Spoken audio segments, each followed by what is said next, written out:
Awesome. What's going on, everyone? Welcome back to the Stick Theory podcast. Today we're going to be joined by Tucker Strings. He's from Maine, born and raised. He went to public school in there for 4 years, played lacrosse on and off, and truly fell in love with it his senior year. Then he did a post-grad year at Bridgeton Academy in Maine, and some of you might recognize that. Stephen Brooks and Jared Newman also went there, and originally committed to play D2 lacrosse, but then tried to walk on at Lemoyne and Syracuse, but then they ended up going D1, so that kind of fell through.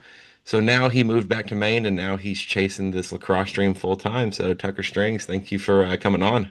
Yes, sir. Let's get it. Awesome. So one thing we like to start off with here on Stick Theory, and because every stringer is pretty unique, is how'd you come up with the name Tucker Strings?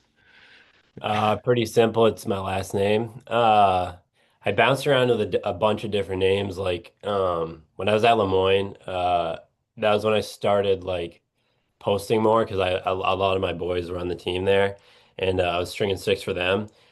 And I forget all the names I had. I think a lot of it started with my area code 207, which is the main area code. And so I started, I think, with it was like 207 spoons, and then I think it might have been like 207 strings. Um, I just did like 207, a bunch of stuff, and then eventually, I don't know when I changed it. I think I changed it like a year ago to Tucker Strings, and then I started doing making my logo and stuff. And by making my logo, I mean ChatGPT made my logo. And but yeah, just been running with it. I don't know. I It's not my favorite name, to be frank. I kind of wish I had a cooler name, but it's kind of what had, so I kind of have to stick with it now. But Yeah. yeah, that's it. Well, I will say it's nice and simple, easy to remember. So I do like it there. Yes, sir. So what kind of got you into lacrosse initially? Because I know obviously you mentioned you were kind of off and on through high school. So in senior year, you fell in love with it. What kind of led to that? Yeah, so I was always a baseball player when I was a kid. Like we had a pretty good rec program like in my town. Like all my friends in elementary school and then like early middle school were playing baseball. So I think that baseball league ran until sixth grade, and then the lacrosse program in my town started. There was like some like rec younger leagues, but the middle school program was like seventh and eighth grade. So I remember like there was a few rec programs I did with lacrosse in like second grade, and then I think I played a little bit in like fourth and fifth grade, but it was kind of just like around baseball. And then when I got into seventh grade, when baseball was like the rec league was over, and it was either play middle school baseball or middle school lacrosse. I played middle school lacrosse my seventh grade year, and that was mainly because when I was in sixth grade and the sixth graders couldn't play lacrosse, the my middle school team was nasty. Like they went undefeated in the state, and like it was probably the nastiest main team that's like ever like that. They were so gross. Like they were beating like all the schools that now have like popular good high school programs, like they're beating, and all those guys ended up like that team kind of fell apart. Dudes like went to different high schools and transferred to like prep schools and stuff. So that was low key like the last like gross main or at least from my hometown team. And so I played seventh grade, and then it was super fun. The class that was like the majority, the eighth grade class when I was in sixth grade that was on that nasty team. A lot of them, they all went to high school, so they weren't on the team, but we still had a pretty good group. And then I actually ended up starting on attack with two of my boys, and one of them was like, he was like super gross, and he ended up just like giving up lacrosse in high schools, which is like the biggest what if in my town is like if Yeah. this kid ended up playing. But yeah, so I just started playing seventh and eighth grade, and it was chill. I liked it, but it wasn't like it was just kind of something to do. Yeah. And then high school is when it got kind of weird. So like I mentioned before, all my boys were playing baseball when I was a kid, and then in ninth grade. It was either play lacrosse or play baseball. And like all my friends were playing baseball, and I was like, I only played the few years of lacrosse, so I was like, I'm just gonna go back to baseball and be with my boys. And like we played JV, and it was super fun. My freshman year baseball team was like probably the most fun team I've ever been on. Um, and then after my freshman year, it was my sophomore year, which is when COVID hit. So honestly, if COVID never hit, I probably would have gone back to lacrosse, oddly enough, because I just ended up being closer with my lacrosse friends and like I even played a few tournaments with them like right before COVID hit.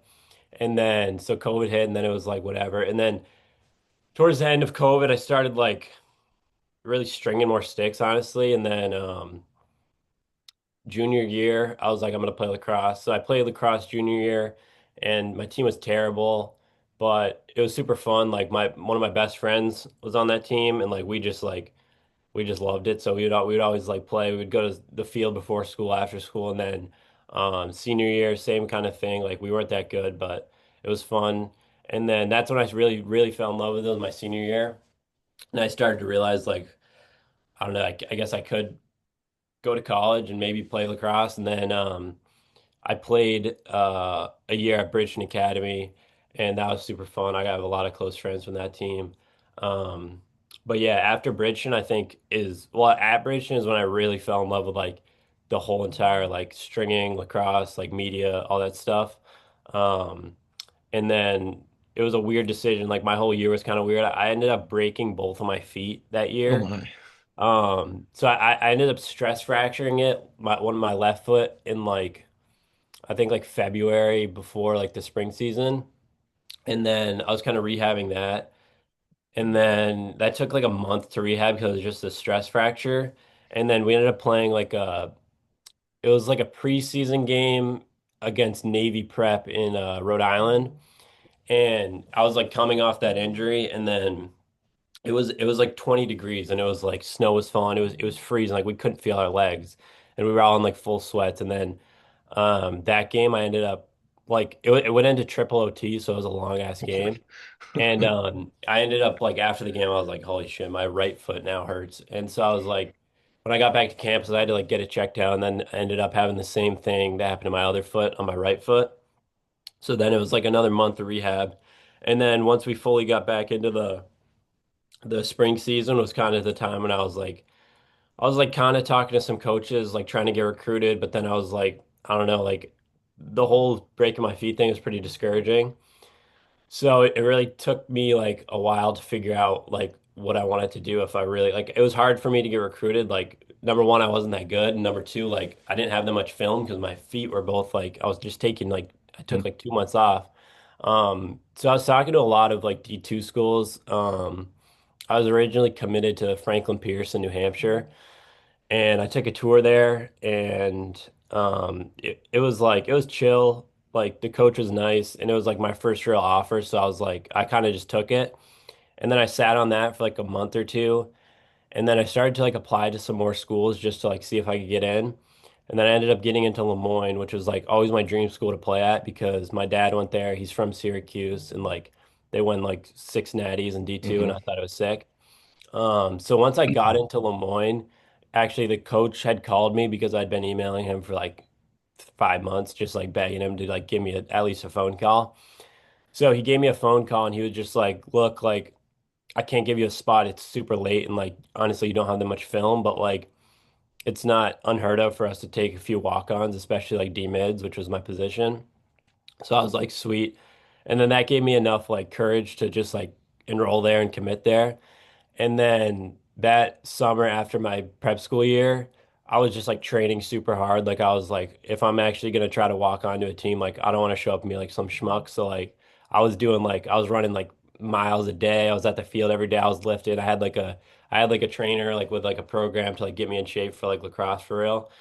And then literally, I think like 2 or 3 weeks before I was supposed to like go to school, they like Lacrosse Network posted and was like Lemoyne's going D1.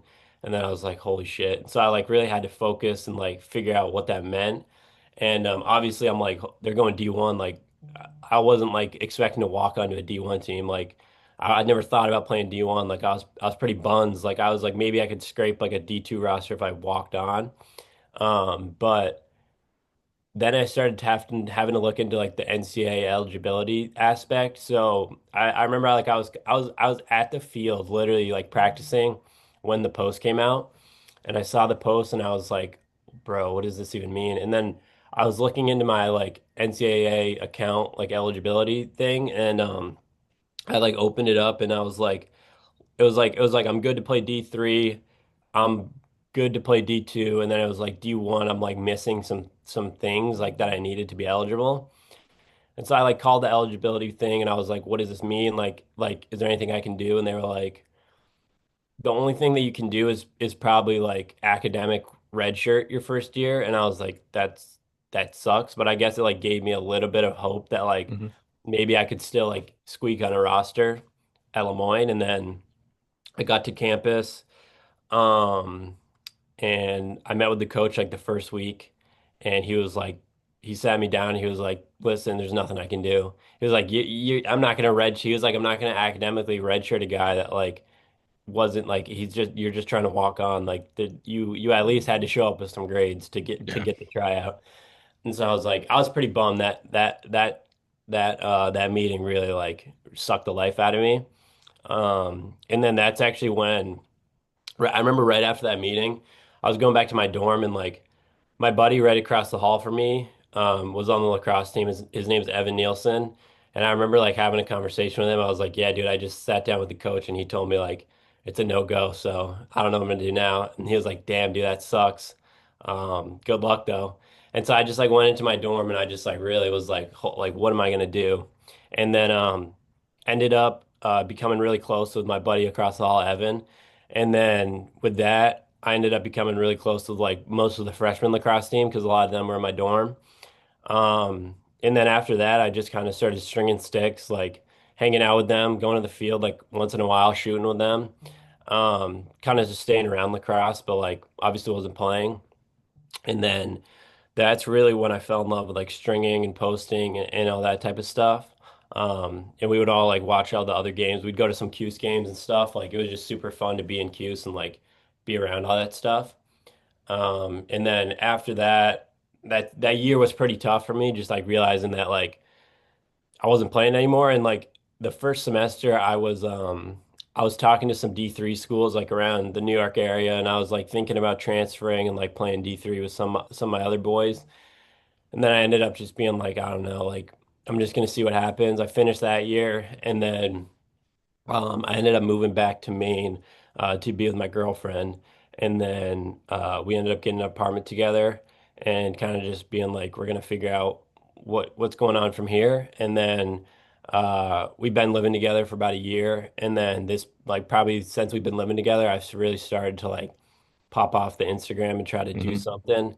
And then really in the last like 3, 4, 5 months, like I've been just going hard on Instagram and like I've really just been enjoying it, stringing as much as I can. Like I got like such a weird business model going on, I think. Like it started with a lot of cold calls to like a lot of guys. Like I would just find them like I started going through like every D1 roster and just like banging out DMs like, "Yo, what's up? Like let me string your sticks." And like a few guys like hit me up and were like, "Sure."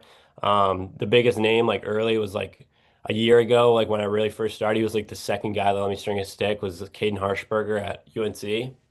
Pretty And so good. like once I posted that video of like me stringing his sticks, like the more guys I reached out to, the more were like, "Oh shit, like yeah, you could probably string my sticks." And then the past like year, yeah, I've just been like I've probably sent out 500, maybe 1,000 DMs to guys, just like some of them hit me back and like some of them don't, but that's kind of what I just been rolling with it. Yeah, that's a very awesome story right there. It's pretty it's a long journey right there, but it Yeah, seems like you're yeah. on a good path. So you mentioned you string a little bit in high school, and then your freshman year at Lemoyne, you start stringing for the team. What kind of drew you towards the stringing side of things? Because a lot of people play lacrosse but don't ever get into the stringing. Yeah. I think the main thing was like I was pretty ass at lacrosse. Like I wasn't that good. So it was like the thing with me is like I wasn't that good, but like I loved it as much as like the best guy loved it. Like I loved it just as much as like anybody that could love lacrosse, like if they were the best player in the world, like I felt like I loved it that much. Like I loved to be around it. I loved to watch it. I loved to talk about it. I loved to string. I loved gear. I've always loved gear. Like I could tell you anything about any gear, and I could tell you any stick that any guy in the country uses. Like I was just such a nerd. Like I would know everything about like anybody's stick, anybody's whatever. So like once I started becoming friends with the guys at Lemoyne, I was like kind of hesitant at first to be like, yo, like I know how to string. Like I don't even play, but I know how to string. So that's kind of how it started, and then it's kind of just rolled from there. I thought so. Do you remember the first stick you ever strung when you were first starting out?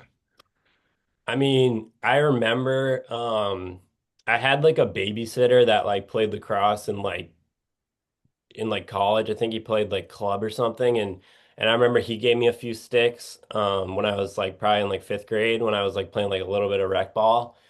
And then I remember I got like one like I don't know if he gave me an unstrung head or if he gave me a head with like a broken pocket. And a couple of my boys that are a little bit older were like, I was like, "Can you string this for me?" Like I don't know what to do. And then one of my boys ended up stringing it for me. And then I was like, "That's like I like watched him do it." I think like we were at like a picnic table at the lacrosse field, and like he was like stringing it with like some wax mesh and like some like beat up like string that he had. I was like, that's pretty cool. Like, I feel like I would want to learn to do that. And I think after that first stick, I kind of just started to like string it myself. I think I unstrung it like immediately and just started stringing it. And that stick right there was like, I still remember that stick. Like, I'll never forget it. It was a Warrior Evo Pro X6 and with like some ECD wax mesh. I think it was the original like two color fade with like the green and Yeah. the blue.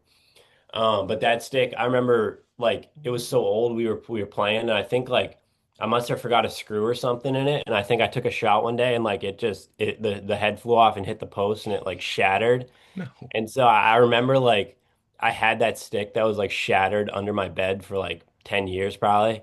I don't know where it is now. I think my mom probably threw it out, but that stick was like that really got me started. And then once that stick broke, then I just like went to Dick's, got another stick. I think I probably had one of my buddies string it up, and then I like unstrung it and like tried to do what he did. Um, and then that's kind of where it's gone. And then in high school, I just started stringing my boys sticks, and yeah. That's awesome.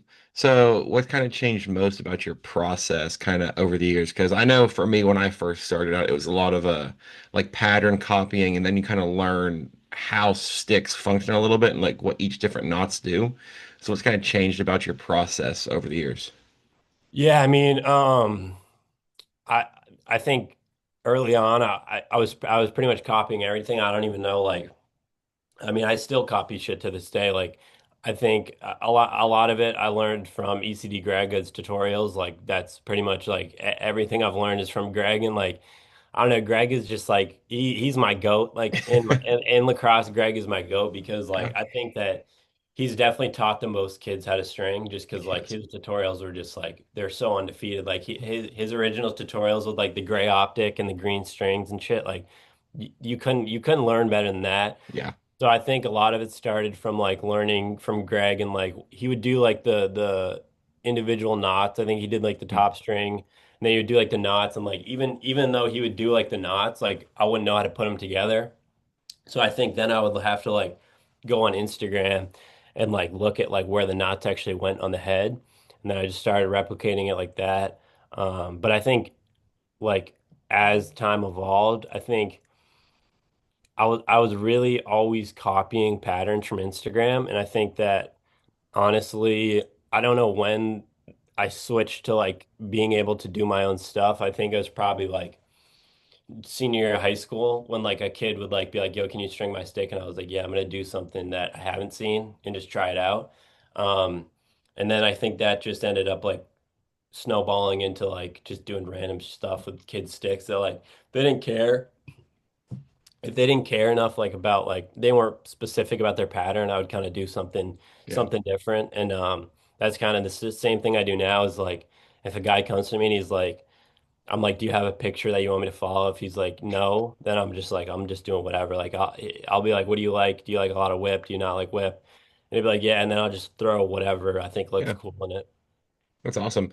So would you say you're more performance focused or like aesthetics driven, or do you try and maintain a balance? Because there's a lot of stringers I know, like their pockets truthfully don't look the prettiest, but they Yeah. work better than anything I've seen. Then there's some like Heritage Spoons. He'll say this himself. It's like he's been stringing so long now that he just kind of strings for the looks of everything and like what's the craziest thing he can do. So where do you kind of fall in that spectrum?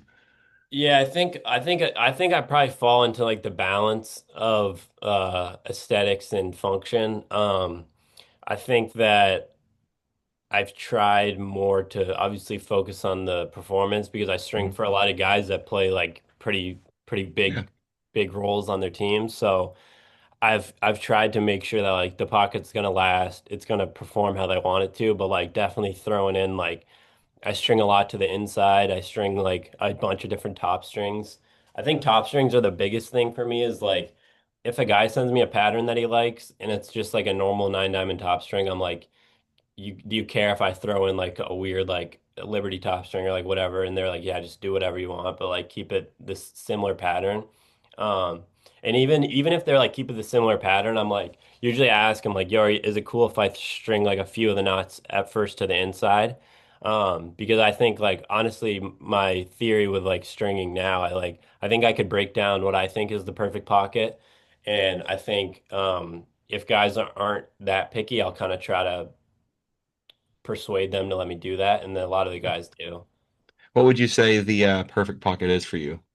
The perfect pocket for me is probably some variation of a Liberty top string, preferably like a full connected Liberty top string, not just like the three diamonds. And then I usually go three inside interlocks at the top to pull it down, and then I'll go like I'll float like a knot, like just like an overhand knot, and then I'll go like just a bunch of ones, or sometimes it'll be a two, but like it'll just be like the three pull downs, and then I'll float one, so it'll like kind of pull the fourth mesh diamond down, and then I'll just do ones, kind of like I'll space them out if they want like a lower pocket. Like that's when you can kind of shift the pocket, but Yeah. like it's all kind of the same idea of like string three to the inside and then just kind of mess around with the ones to see where the pocket's gonna sit.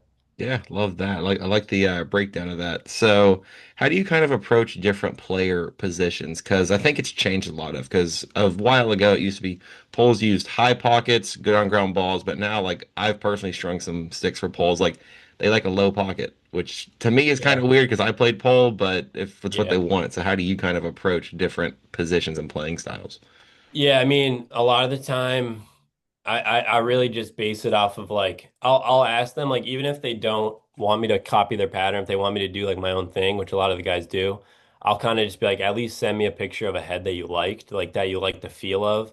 Because like a lot of the time it's like if guys are getting their stick strung, especially by me, because like my whole thing is like I don't want it to feel like it's like a an extra thing for you to get your stick strung by me. I want it to feel like it's like your teammate doing it because like I don't charge money and I just like I want to just do it and get you hooked up. So a lot of the time I'm like at least show me one of the sticks that you liked and then they'll send me a picture and then I'll just kind of like you can tell the pocket like what they Hmm. used. And if I'm like, do you like this? And they're like, yeah, then I'll just kind of like replicate it, but like throw in a couple different knots. But in terms of positional, um, I think a lot of it breaks down for me is like what head they're using, and then that's the most important thing I think is what head they're using because I do string a lot of like guys that play pole, but like maybe use like an ion or use like a stallion or something like that, so it's like a little bit different. But I think the most popular head for defensemen is the Havoc, and I think Yep. that that's like the easiest head to kind of to put like a long pull pocket in, and that's kind of what I think of for like long pulls is like stringing like a mid high pocket for like a Havoc. It's super easy, but another head is like the L3, and a lot of kids use like a mid to low pocket. Like I don't really string a lot of high pockets anymore. Like not Yeah. a lot of kids like really use high pockets. Like sometimes a lot of pulls will be like, yeah, I like it a little bit higher. But the way I string it's like it's usually like mid, sometimes mid low, depending if they like want a little bit more whip or like what they want the channel to look like. So it really just depends like guy to guy because there's some weird pulls that use Yeah. like the lowest pocket you've ever seen. And it's like, dude, I don't even know how you throw with this thing. I don't know how So you're picking up a ground ball in yeah, traffic yeah, with this it's like thing. it's really just preference. I just Yeah. try to talk to the guys as much as I can to see what they like. That's awesome.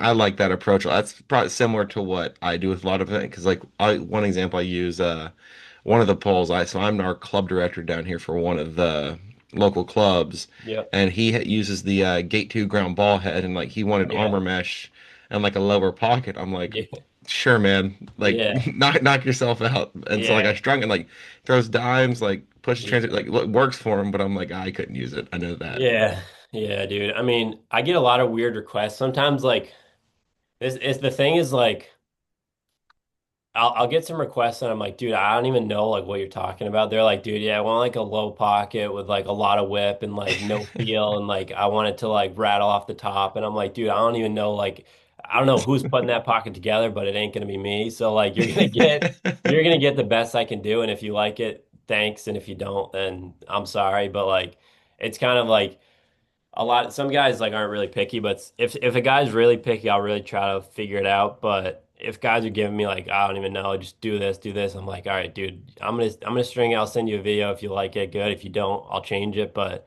I don't know. It's hard, I think, talking to players that don't know anything about stringing, hmm and they're trying to like describe stuff, and I'm like, dude, just tell me how you want it to play, and I can probably hook you up.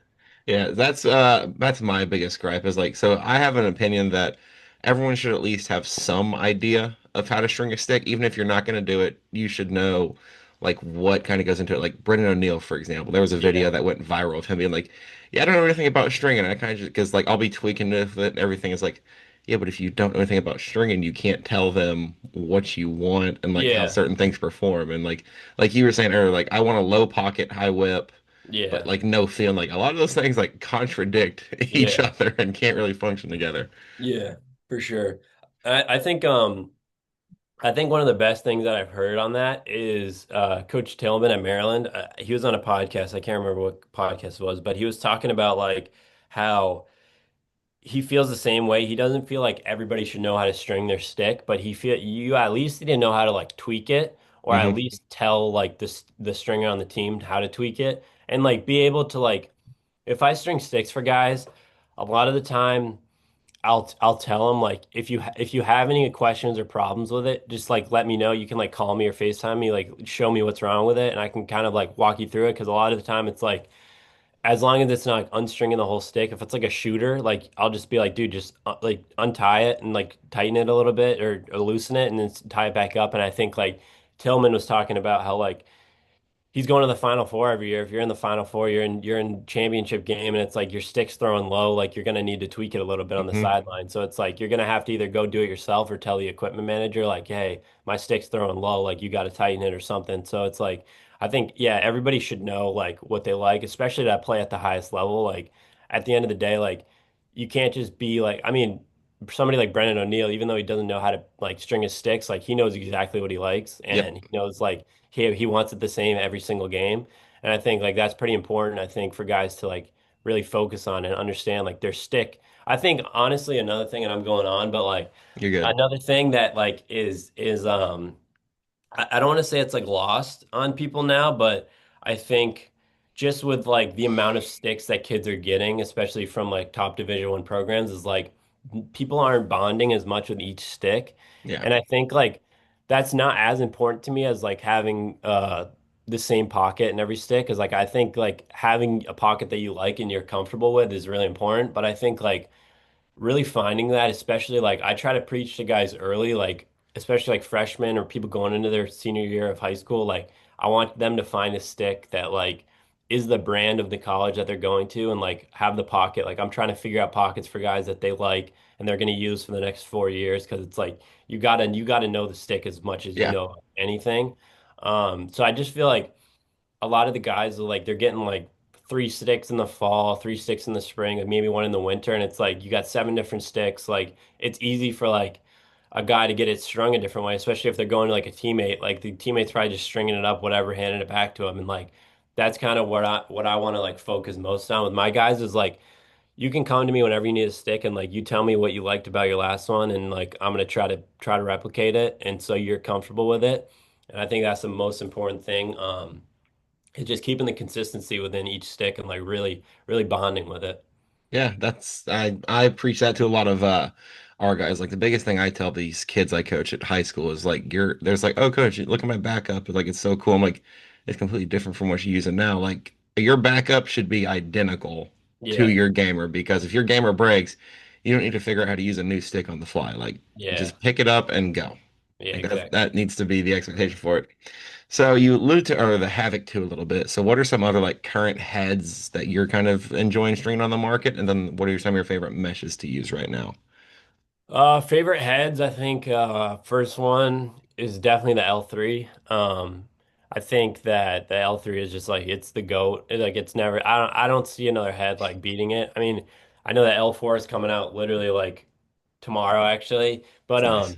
the L4 is probably gonna be sick, but the L3, it's like, dude, I've never strung a head that's so perfect. It's like Hmm. it's just like it's stiff and the face shape is beautiful, like the side profile is beautiful. Like the holes are like the only thing I'll say about the holes is like the top sidewall hole is a little bit far down. And usually when I string like a Liberty top string, I'll start on the second hole and then go up through the first hole. But with the L3, you kind of have to like start on the first hole. Like you kind of have to run it all the way through the first hole. You can't really shift one hole down or it'll be kind of tight. But the L3, dude, it's like I string so many of those. Like I can string with my eyes closed. It's the best head, and I think the L3, and I kind of think the Havoc for defensemen is kind of the same way.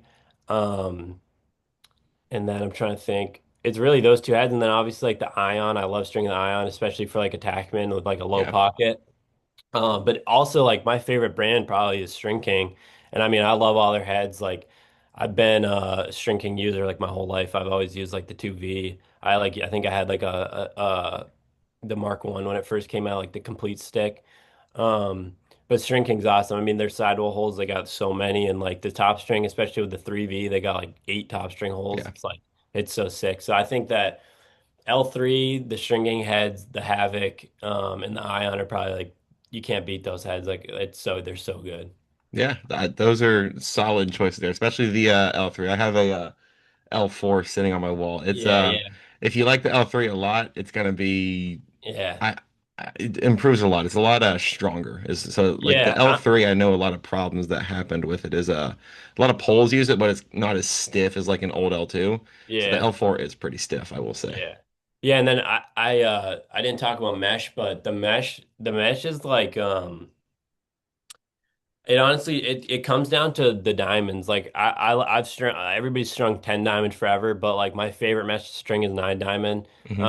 Either Mesh Dynasty or like the STX memory mesh, which is also made by Mesh Dynasty, so it's kind Yeah. of the same construction. But 9 diamond is like, dude, I try to push it on kids. It's just really hard, I think, because at least for college kids, like all their schools either get ECD String King or STX. And so STX is chill, like especially for the UNC guys. It's like they'll send me some 9 diamond stuff, and I actually get excited when they send me the memory mesh because it's 9 diamond and you can just do more stuff with it.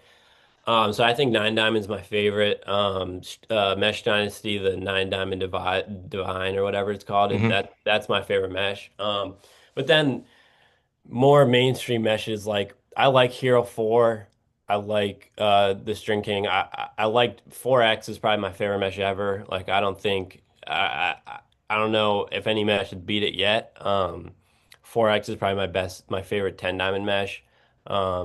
It's not like I hate Hero mesh or anything. It's just like a little bit more like it feels a little bit less like I don't know how to. It's like more like it's not like softer because the mesh can like all meshes like it's either like shrinking can be pretty hard, but like Hmm.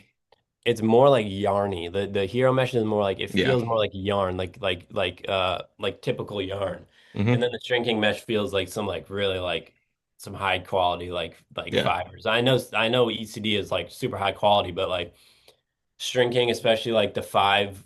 I think the 4X is probably the first one that was like had like their different like weird like cross with the. It's like Yeah. they wrap their braids and stuff. It's like super weird, but I like the Type 5 stuff. A mesh that I'm actually really liking right now is the Heather String King mesh. Yeah. I The haven't gotten five my hands on it yet. Is it Yeah, nice? dude. It's so the 5S is like the perfect balance between white 5S and white 5X. And like the Heather 5S is just like I don't know what it is. Like colors always change. Like colors change the like feel of a mesh. Like black and white is like not completely different, but they're pretty different to me. Hmm. And the heather with the string king is like it feels so good. It's like it's I think it's up there for one of my favorite 10 diamond meshes right now. Um, but yeah, I mean you can't really beat 9 diamond. Like you can just do so much stuff with it, and it's like it just everything with like the symmetricalness of like the top strings and like the way you can like stretch it out and pull it down. It's like I love stringing 9 diamond. Yeah. So if you kind of go into that a little more, because a lot of people I know talk about nine diamond, but like what is it specifically about the nine diamond that you like as opposed to the 10? Because it's becoming a lot more popular, especially guys like I'll use him as an example, like Sidewall Jedi, for example. He's big on the nine diamond meshes right now. So what kind of is it about nine diamond that you like more as opposed to 10? Yeah, I mean, I wish I had an example, but like um 9 diamond is just my favorite because it just fits with the top string because like I'll just like if you take a stick that has most sticks right now have um one, two, three, four, five, six top string holes. Hmm. And if you take a 9 diamond piece, so you're going both to the side, so you're going on the 9 diamond row. So or the 8 diamond row. So that's one, two. So then you have six holes left, and then it's just one, two, three, four, five, six. So then you can connect every hole of mesh can connect to the top string. And that's kind of just what I like. And like when you string it, like the middle diamond is always going to be like in the middle, Hmm. and you can put string through it, and then it's like when I do liberties for with 10 diamond, it's like there's a bunch of different ways to do it, but every liberty that you do with 10 diamond, you have to skip one like at least one diamond to get like the full connection. In 9 diamond, it's just like the top string is just my favorite part because it's like every hole can be connected to the scoop and it looks super good. And then as far as the sidewall like patterns, I find that I can pull it down, especially with Mesh Dynasty and the memory mesh because that stuff stretches pretty well. But especially with the Mesh Dynasty stuff, I find I can like really pull it down and like pull some knots down to like the bottom half of the head, and it'll still be like when I pound it in. And I'm a big pocket pounder. Like I Yeah. pound the shit out of my pockets. And like once you pound it in, it really like the 9 diamond stuff can really shift up and stretch out. And I think once you get 9 diamond pounded in, it's just like it's butter. Like it's so nice. So I think it just the amount of stuff you can do with it, it's just awesome. And I really I'm waiting for the day that String King and ECD drop the 9 diamond because that's gonna be a big day for lacrosse. Yeah, I think that has to be the next natural progression. Because I mean, I'm sure they have stuff cooking up, but like, I don't know how much better you can get than like Hero 4 and like the Yeah. 5 series of stuff. Like, I don't know how much you improve off of that. So I do think going to that nine diamond route might be super awesome for them to go into. Yeah. So you obviously your Instagram's been popping off a lot recently. That's part of that's due to this lacrosse community, and you are known on there as to have some polarizing takes. So, what are kind of some of the things you've seen from that? Like, how's the community evolved around it, and kind of go into that a little bit. Yeah, dude. I so my whole like theory, or I don't even know if it's a theory, but like my whole idea is just like I'm just gonna be as honest as I can be. And like a lot of the things that I say is just like it's a lot of stuff that like me and my boys will talk about, especially like I mean, I'll shout out Evan Nielsen till I die because that's my dog. And like I've been me and him are like I met him like I told you after like I found out I couldn't play, and then we literally would just like he I'm not trying to diss him or anything, but he redshirted his freshman year, so like a lot of the times it was me and him in the dorm, and a couple other red shirts. We were watching like every Lemoyne game, every Syracuse game, like every big game on Saturday. Like we were just sitting in the common room, just melting and watching games, like talking about them. Um, and like a lot of the stuff that I post now is just like it's stuff that like me and him would shoot back and forth, like on text or like on the phone, and like a lot of it's just like stupid stuff that like I find that guys really gravitate towards. And I want to give a shout out also to R Brownie because he really influenced a lot of the stuff that I post because I remember like I sent him a picture like a really long time ago, like probably a year ago. Actually, it's not that long, but I sent him a picture of like this picture I took because I live right by Bowdoin College, and there was like a Tufts game, and I went into the bathroom at halftime, and there was like a Tufts player at the urinal, and I like just I snapped a picture of him like taking a piss like in his full gear, and then I sent it to like obviously I sent it to No Context. They never posted it, they never even saw it. So then our brownie like posted it, he tagged me and he gave me a shout out. And then ever since then, he's kind of just been like he's been giving me some like advice on like really how to post memes and like how to get he's given me like some good apps to use and stuff like that. So I give a lot of the credit to him. I still bounce ideas off of him and we're always chatting on DM. Yeah. Um, but yeah, I think the biggest thing is just like posting like real stuff that like a lot of my guys, because now I have a bunch of athletes, which I kind of just started, but like I'm really like I really try to talk to the guys, especially like the guys that I string like as much as I can, like not just about stringing. I'll talk to them about like playing. I'll talk to them about like how they're doing at school, like what's going on, like what their school is like. Um, and just like a lot of guys just like will slide up on my stuff and be like, "Yo, I agree," or like, "This is funny," and then we'll just start chopping it up. Yeah. And the more that that's gone on, I think the more I've realized that like a lot of the guys are just kind of like a lot of the things that I'm saying are like a lot of people are thinking, and maybe not a lot of people like want to say, but like I don't give it, like I don't care. I'm just a dude like on Instagram. Like there's nothing. I mean. Eventually, maybe I'll have to clean up my act if I end up getting like sponsorships or like if I start doing stuff like that. But right now, dude, I'm just letting it fly and like it's Yeah. been going good and I love doing it. So That's awesome. I do appreciate it's refreshing because a lot of the stuff like you're talking about is like conversation I've heard or like been a part of. So it's nice to yeah, see someone actually putting it out there because I know I truthfully did not have the courage to do that. So yeah, thank you for doing that. yeah, So social media has obviously had a big impact on that. How have you kind of seen it change the way some of these stringers are able to connect, or even if it's just like you and R. Brownie. He's not a stringer, but yeah, he's my favorite page in the game now that yeah, no context has kind of turned into what they have. I miss the old no context, yeah. but We do. so kind of how have you seen social media evolve since your time? Um, I mean, to be honest, if I'm gonna be straight up with you. Lacrosse social media is like low key devolving in my eyes. Like I Okay. think that I think it's right now it's honestly like it's the underground guys. Like it's our brownie and like I mean I'm not gonna put myself in that category, but like it's guys that like aren't on Lacrosse Network, aren't like don't have these like podcasts that they're on, and it's like a lot of that content is like my favorite stuff right now. And definitely our brownie and like he has a bunch of different like meme pages and guys that he talks with, and I don't even know all the names off the top of my head because they're all like all the pages that are like they're so funny, dude. They're like their bios are like they're like Tufts class of 89 and it's like Taft School class of 76 and it's like all this dumb like these dumb bios and then they post like the funniest memes. Um, and I think those pages are my favorite right now on social media. And I think that like you said, like the old no context was lit. I mean, I don't know, no context, I think it could be a whole different podcast conversation about what's going on with them.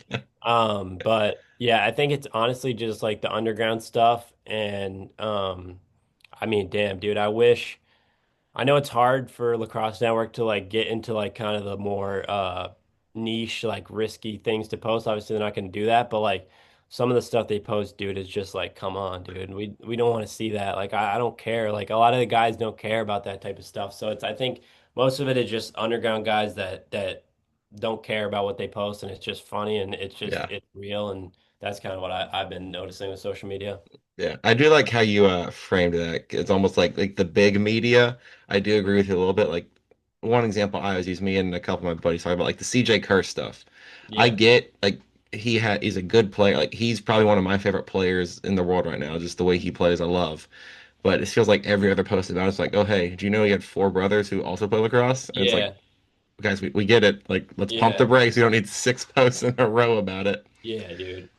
A lot of that stuff is like it's like you get it. Like everybody gets it. Like I get it. Everybody like you got to post that stuff. You got to say it. Like it makes sense. Like you're gonna say that type of stuff. But it's like at the end of the day, and I love the broadcast. Like I love like all the broadcasters. Like I'll never diss any broadcaster because Mm-mm. I love the hustle. I love watching like they're the best storytellers. Like Kark and Quint's my goat. I think Quint's a lot of people's goat with the broadcasting.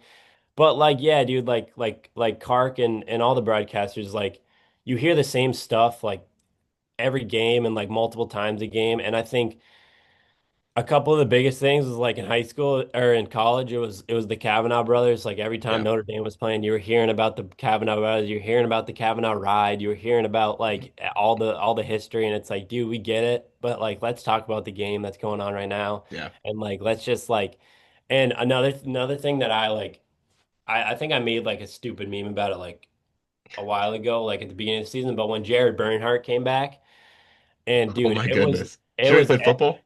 yeah, dude, it was like you hear Jared Bernhardt played football, like every single broadcast, it was like every time he got a run out of the box, he was like, "Here comes Jared Bernhardt, the former NFL wide receiver." And I'm like, dude, like he also won the Torton and like was one of the best college players of all time. Like honestly, I mean, I know a lot of people like football is probably one of the biggest sports, but like I don't even watch football and I don't care, bro. I want to talk about that 2021 Maryland team. Like Yes. I want to talk about the Jared Bernhardt with the neck like sleeve that he used to wear Hmm. in the championship game, bro. Like I don't know, a lot of it is just like super repetitive and like I get you want to mention it, but honestly, I think it fizzled out towards the end of the season. Like you didn't hear it as much because then it's like, oh shit, here comes Jared Bernhardt. And he's like the best midfielder in the league right now. It's like we don't need to talk about the NFL stuff. Yeah. But I think a lot of it, yeah, it gets kind of repetitive and like you get it. Like I get it. I get a lot. Like I get a lot of the stuff that I rag on people for. Like I get it. But like at the end of the day, like I'm still gonna say it because it's still like, come on. Like at Yeah. the end of the day, it's still like a little bit annoying. So Yeah. I yeah, mean, my thing with like I'm with you. Like I get it's like clicks, it's popular. Like truthfully, for the masses, it's kind of cool because like yeah, I get like if someone who isn't really familiar with the sport, but they like randomly were a Falcons fan and knew Jared Bernhardt was yeah, like on their 53-man roster. yeah, Maybe there's like, oh, he plays lacrosse, that's cool. But I do yeah, agree with like that 2021 Maryland team. Like it was talked about. He was now teammates with like Wisnauskas was on that team, yeah, McNaney, and it's like yeah. guys, like these people played together. Like let's talk about that. And it's like Yeah. nope, NFL receiver. It's like, well, Yeah. he was on the roster. Yeah. Yeah, dude. So we're kind of winding down here, but so what are any shout outs to some stringers or like our Brownie, for example, like you kind of admire, kind of helped you along your way? Yeah. I mean, biggest shout out, probably my girlfriend, just supporting me through everything. Like, I mean, it's been weird, dude, for her because I just been like I a lot of it is like we both like work jobs and then it's like when I come home I'm trying to string as many sticks as I can and like she gets annoyed like obviously but she's probably been my biggest supporter and then yeah our brownie probably with the social media stuff and then my boy Evan Nielsen like he's always been like giving me shit. He gives me the most shit out of anybody, but like it honestly helps me like a lot of the stuff that I post I'll kind of run it by him and be like, yo, do you think this is funny? And if he's like, dude, that's so stupid, and I probably won't post it. But if he's like, all right, that's decent, then I'll probably post it. But yeah, probably my girlfriend, Evan Nielsen. And then I'm trying to think. Stringers. I got a lot of stringers that I like. I got a lot of stringers that I don't like, but I'm trying to Drop think. the list. Yeah, I'm gonna drop a list here, but I'll probably shout out Flem. He goes to the community college in Maryland. I think it's Hartford? Hartford. Yeah, Yeah. yeah. So Flem's the boy. He strings some crazy stuff. And I'm always asking him like, dude, like, how do you even do this? And he'll kind of give me some advice. Um, damn, I'm gonna leave a lot. I'm probably gonna leave everybody off, but let me think, dude. Flem, and then. I don't even know, dude. I'm so stupid. You're I can't good. even think. But I got like the guys that message me and that I talk to regularly, like they know what's up. I love every stringer, like especially guys that support me. Like I'm talking to them if they want to talk about anything, like I'm chatting them all day. Like we're talking stringing, we're talking like what the game is like going on. Like I love the lacrosse community as much as I hate it at sometimes, like the guys, the real ones and the guys that are in it for the right reasons, like those are the guys. And Yeah. Yeah, I love chopping it up with anybody about lacrosse. Yeah, that is a sentiment I also have. Like if like one thing I miss is like I think it's a dying breed, but the true like lax rats you hear Yeah, them talking about. It's like we need more of those guys. They're just like all about the sport. Like not yeah, the mainstream stuff, but they're just like they're watching these random grainy D2 streams because yeah, they're just like fiending to watch lacrosse. Like we need more yeah, of that. yeah, dude. And a lot of the time, it's like, yeah, the whole thing about lax rats, I think, is like. It's kind of hard because a lot of like the lax rats, they're lurking in the shadows, and like that's when it's like I post a take that like some people might not even understand, and then like some random dude will slide up and be like, "Dude, like damn it, like I was thinking about this the other day, like I was watching this thing, and like I was thinking that the same thing," and it's just like random guys, dude, current players that like are in college or like or in high school. Sometimes a lot of it's high school guys will be like, "Dude, me and my Mhm. boys are watching this highlight tape, like that's so sick, like." I talk to a lot of kids that'll be like, dude, what are some like good highlight tapes? And I'll just like shout like the most random highlight tapes of all time. Like that stuff, like, yeah, it's hard to find those guys, but like I love talking to like the real lax rats about like that type of stuff. And a lot of them, dude, they're lurking in the shadows. They're not on Lacrosse Network. They're not on these podcasts. Like Yeah. the real lax rats, they're in the shadows. Yeah, they're just sitting back watching the games, chopping it up with their boys, and it's Yeah. great. Yeah. So, as we're winding down here, we're going to finish off with a rapid fire round. So, I'm just going to give you one question. You're going to say the first thing that comes to your mind. Sweet. All right, perfect. So, favorite mesh, Uh, 4X. 4X, most underrated head of all time. Uh,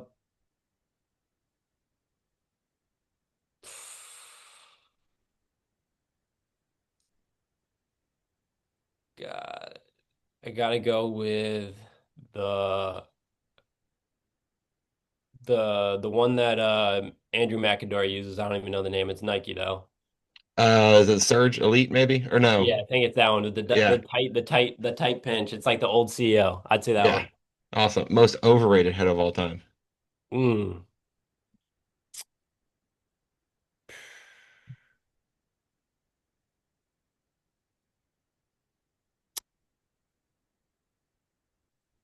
I'd say the Mirage.